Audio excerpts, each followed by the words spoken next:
Dans ce deuxième épisode de la hotline du coaching émotionnel intégratif. J'ai plaisir à vous retrouver cette semaine.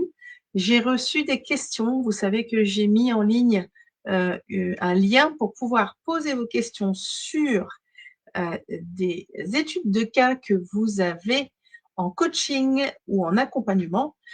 Vous me posez ces questions, vous le faites dans le groupe qui est dédié à ce sujet et moi, j'y réponds dans la semaine suivante. Voilà, donc aujourd'hui, on va traiter des questions que vous m'avez posées et on est tourné beaucoup sur cette journée, sur des thématiques de ressources que l'on peut activer chez son client. Donc, on va beaucoup parler aujourd'hui de ressourcement émotionnel et notamment d'une ressource très particulière qui est la ressource de la sécurité.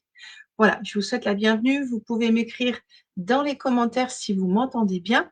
Je vais simplement vérifier si ça fonctionne bien sur LinkedIn, si on me voit aussi sur Facebook, puisque je suis en live sur ces deux canaux.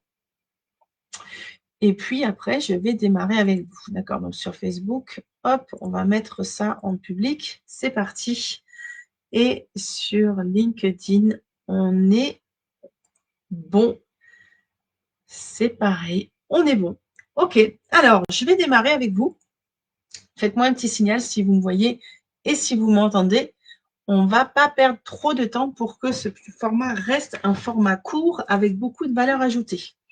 Je vous rappelle qui je suis pour celles et ceux qui ne me connaissent pas. Je suis Corinne Novak, je dirige l'Académie Alert The Science of Emotion et nous formons Emotional Mastery, c'est-à-dire que nous formons les professionnels de l'accompagnement de notre académie à devenir experts émotionnels, experts dans le coaching émotionnel intégratif. Voilà, je dirige la première école, la première académie de coaching émotionnel intégratif en francophonie et je suis ravie d'être là.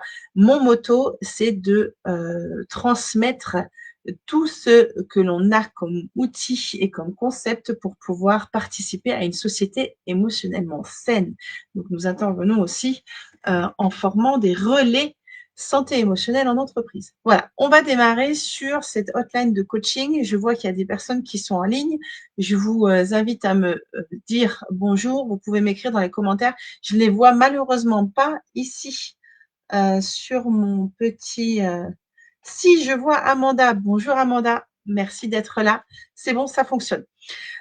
Vous pouvez rebondir, bien sûr, pendant le live. Si je vois vos commentaires, je vais pouvoir surfer sur la vague avec vous. Et si jamais je ne vois pas vos commentaires, eh bien, j'y répondrai après cette vidéo live. Si vous me regardez en replay, notez bien #replay que je puisse vous dire un petit coucou.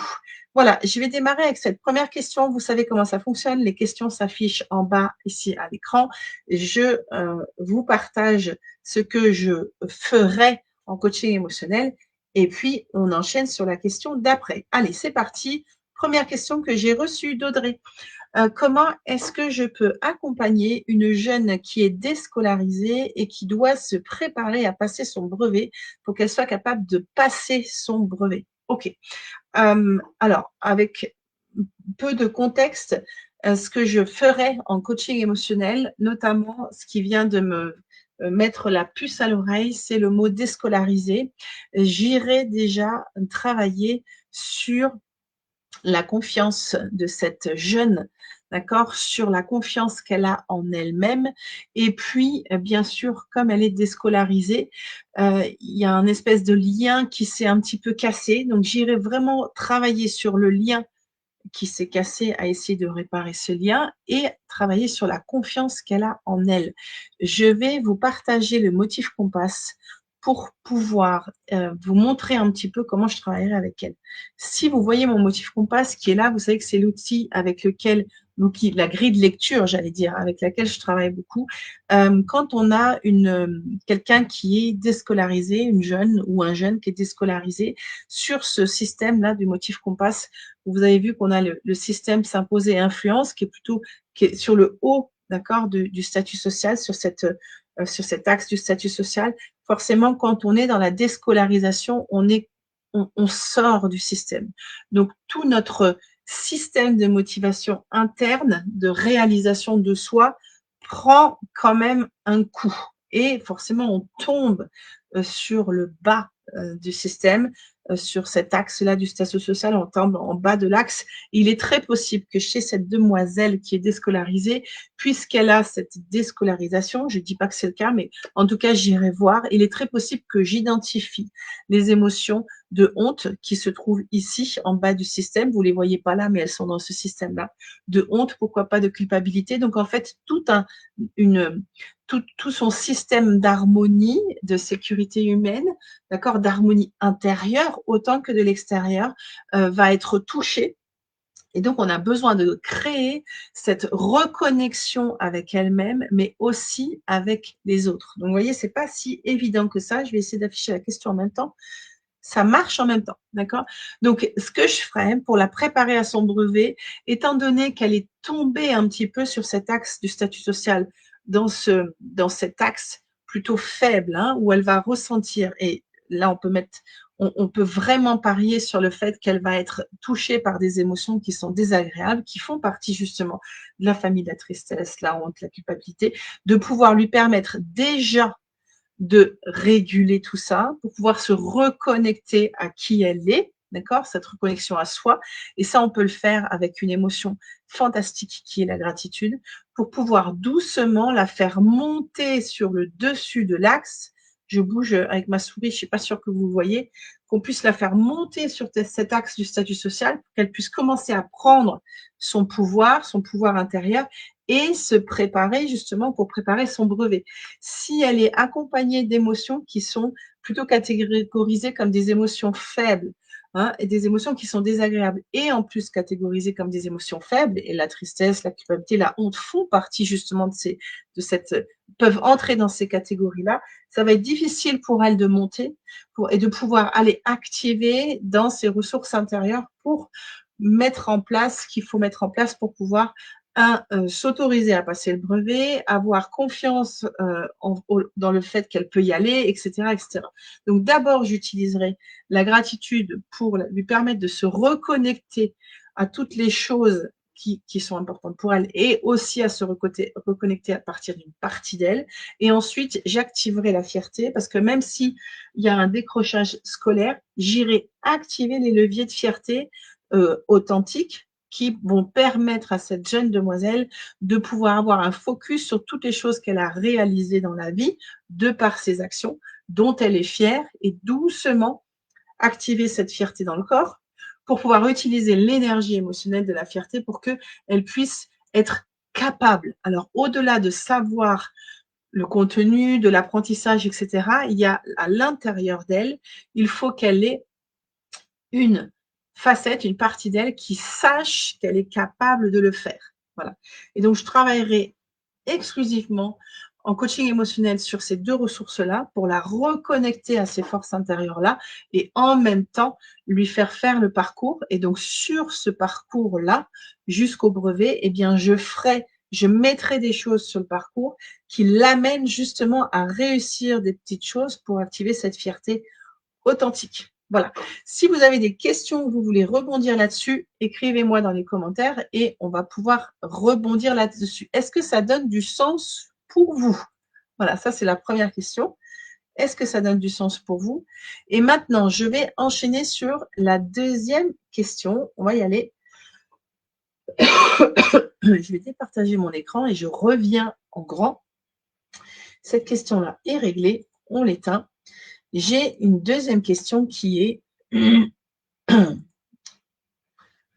de Audrey encore. Comment, en coaching, se reconnecter à son lieu de sécurité quand chaque souvenir active la tristesse? J'ai déjà eu ça cette semaine. En coaching ou même en thérapie, souvent, on active un lieu de sécurité. D'accord? Le lieu de sécurité, c'est le lieu où la personne qui va l'activer se sent sécure à l'intérieur. Il ne peut rien lui arriver, entre guillemets. D'accord? Il est possible que dans certains cas, quand le client active son lieu de sécurité, d'accord, il l'associe à soit des personnes, soit des endroits dans lesquels il a déjà été, Et quand il y a cette activation-là, ça vient appeler un souvenir qui active la tristesse. Pourquoi la tristesse? Puisque le déclencheur de la tristesse, c'est la perte. Donc, il est possible que la personne, au moment où elle active ça, elle soit connectée à la perte de ce qu'elle a déjà eu. Admettons que vous activiez un lieu de sécurité, c'était un endroit où vous étiez déjà, où vous vous sentiez bien, d'accord? Et quand vous êtes connecté à ce lieu de sécurité-là, s'il y a la tristesse, et c'est une hypothèse, hein, il est possible qu'il y ait un retour en fait de souvenir de cette perte du lieu ou alors de la perte d'autre chose. Le déclencheur de la tristesse, c'est la perte. Donc il y a toujours le concept de j'ai perdu quelque chose. Ça peut être quelque chose de physique, de palpable, d'accord, ça peut être un endroit, ça peut être un objet, mais ça peut être aussi quelque chose d'émotionnel, une perte émotionnelle, une valeur, etc. Donc dans ce cas-là, quand je dois me connecter à un lieu de sécurité et que la tristesse s'active, alors soit d'abord on va réguler la tristesse pour qu'elle soit régulée, qu'elle soit plus là, soit il va falloir que je peaufine le lieu de sécurité, voire changer le lieu de sécurité. C'est pour ça que quand je travaille des lieux de sécurité avec mes clients, je fais très attention au non-verbal, puisque le visage va m'en donner des indications si c'est le bon endroit de sécurité ou pas. Et je fais attention à ce que mon coaché soit connecté uniquement à la sécurité et à la détente. Et je le vois sur l'organisme. Si je vois une émotion parasite entre qui vient s'installer, eh bien, soit je régule ça jusqu'à ce que ce soit complètement OK, soit je change de lieu de sécurité. Il est très possible que le lieu que la personne a choisi n'est absolument pas le lieu qui soit adapté comme un lieu de sécurité. Voilà. Dites-moi si ça vous parle. Je passe à la prochaine question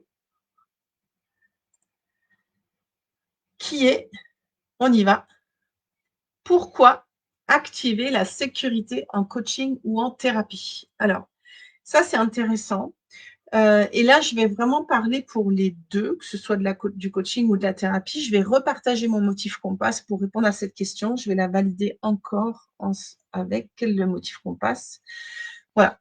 Pourquoi activer la sécurité en coaching et en thérapie? Parce qu'en fait, quand la personne qui vient vous voir, qu'elle soit en thérapie ou en coaching d'ailleurs, quand elle vient vous voir pour travailler avec vous, elle est dans une certaine instabilité émotionnelle. D'accord? Je ne parle pas encore de niveau particulier. En tout cas, il y a une instabilité émotionnelle qui est là, puisque sinon, elle ne viendrait pas vous voir. D'accord? Et l'idée, c'est quand on active la sécurité, on permet à notre accompagné d'avoir une stabilité, une base, une stabilité émotionnelle pour pouvoir ensuite retourner dans l'instabilité, ce qui va nous permettre de travailler le changement. D'accord? Mais on est obligé d'activer justement cette ressource-là, qui est la sécurité, pour pouvoir permettre au système de supporter, entre guillemets, lorsque l'on va retourner dans l'instabilité. Dites-moi si ça fait du sens. D'accord? Alors, la sécurité se situe dans le système du motif compass que vous voyez à l'écran, d'accord, dans ce système bleu ici, qui est le système d'ordre et de stabilité. C'est la ressource, la sécurité sine qua non, sans laquelle on ne peut pas travailler. C'est comme si, sans activer la sécurité, on a un monde intérieur qui est en branle, d'accord, qui n'est pas stable, et qu'on vient travailler quelque chose d'instable en plus de ce qui n'est déjà pas stable. Hein? Donc, c'est comme si vous aviez besoin de marcher, d'accord, et de poser vos pieds vraiment fermement sur le sol, mais qu'à chaque fois que vous posez les pieds sur le sol, c'est déjà, ça bouge. D'accord? Et donc, du coup, vous n'avez pas de stabilité. Vous n'arrivez pas à garder une stabilité. Et bien là, c'est pareil. Qu'on soit en coaching ou en thérapie, et ça c'est une des clés, ça fait partie des facteurs d'efficience, d'ailleurs, du coaching et de la thérapie. Hein, c'est 5 facteurs qui régissent la réussite d'un coaching ou d'une thérapie. Ça en fait partie, c'est l'activation des ressources. Et l'activation ressource sine qua non de base, c'est la sécurité / détente. En gros, de pouvoir mettre son système en sécurité, suffisamment en tout cas, pour pouvoir aller travailler des thématiques qui sont, qui demandent que lorsque le coaché va aller puiser dans ses ressources émotionnelles, le système soit stable pour qu'on puisse le faire. Sinon, on se retrouve dans des accompagnements avec des personnes qui ne sont pas stables, qui n'ont pas reçu justement une stabilité, qui viennent travailler un sujet qui est difficile pour elles et elles ressortent encore plus instables, donc risque de rechute. Voilà. J'espère que c'est clair. Je regarde s'il y a des commentaires. Pas de commentaires encore. OK. On va continuer avec la 3e question, même la 4e question, et ce sera d'ailleurs la dernière question de ce format. Dernière question. À quoi faire attention quand on active un lieu de sécurité? Très bonne question.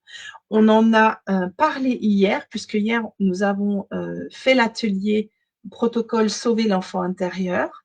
Quand on active son lieu de sécurité, et je pense qu'au-delà des accompagnements coaching ou thérapie, on devrait tous savoir le faire, vous et moi, même dans la vie normale.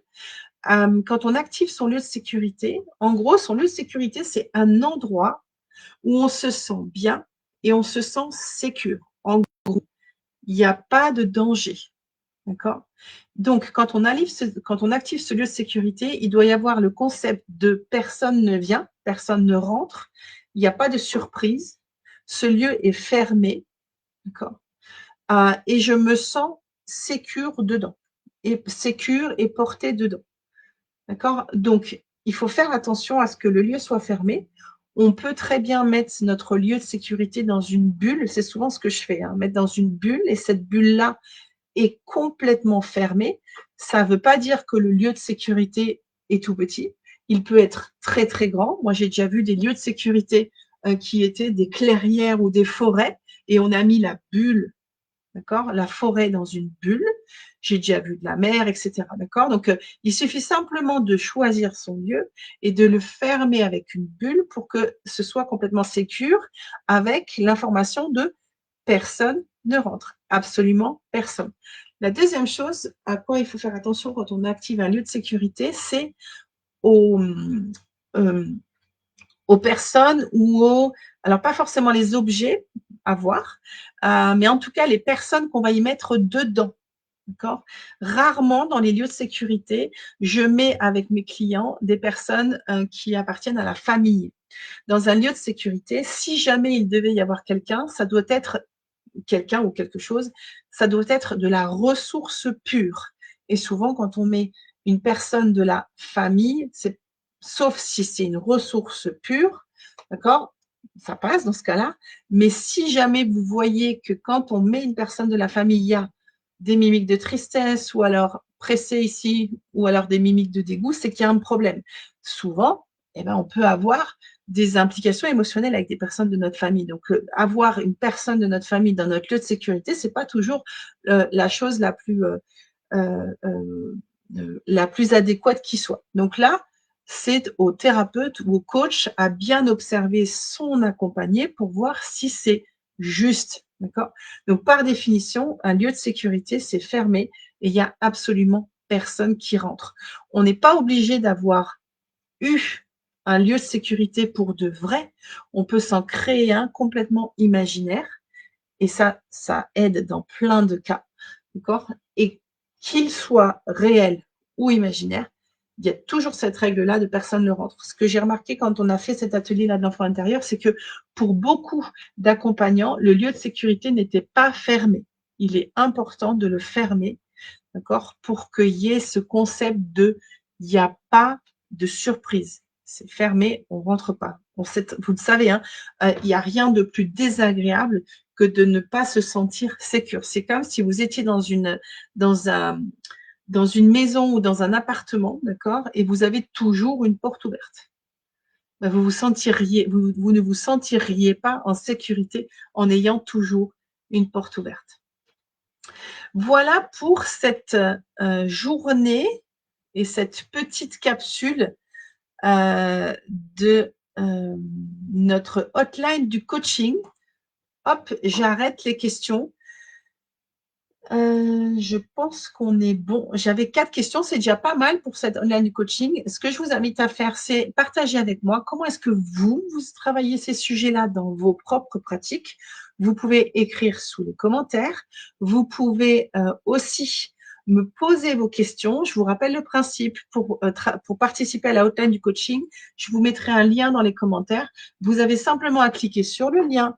Vous rentrez justement dans notre groupe WhatsApp dédié à cet effet. Vous avez juste à poser votre question dans le groupe WhatsApp. Vous pouvez faire un audio, poser un petit peu de contexte. C'est complètement anonyme. Vous n'êtes pas obligé de donner, beaucoup de contenu. Posez votre question et moi, je vais répondre à vos interrogations, à vos questions la semaine d'après en live et je vous donnerai bien sûr toujours une information de quand je passe en live pour poser ces réponses. Voilà, je vous souhaite à toutes et à tous une très, très belle après-midi. Je vous invite encore à rejoindre notre campus Emotional Mastery si vous ne l'avez pas encore fait.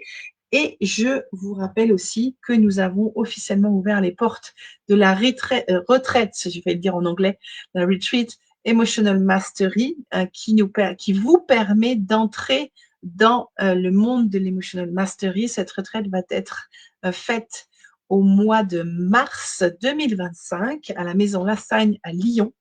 Il faut que vous imaginiez ceci. Ça va être une retraite d'immersion de 5 jours dans le monde de l'Emotion Mastery pour rentrer en connexion profonde avec nous-mêmes et nous connaître nous-mêmes en profondeur. Et en même temps, c'est accompagné, bien sûr, du cursus Emotional Mastery Coaching, où là, je vais vous apprendre l'art du coaching émotionnel intégratif. Donc, si vous rentrez dans ce cursus-là, nous avons une aventure, vous et moi, qui va durer 1 an ensemble pour devenir des experts top niveau dans le monde du coaching émotionnel intégratif. Voilà, je vous souhaite un très, très bon week-end. Si vous voulez en parler avec moi, bien sûr, contactez-moi en message privé sur LinkedIn ou même par mail et je vous dis à la semaine prochaine. Prenez bien soin de vous. Bye bye.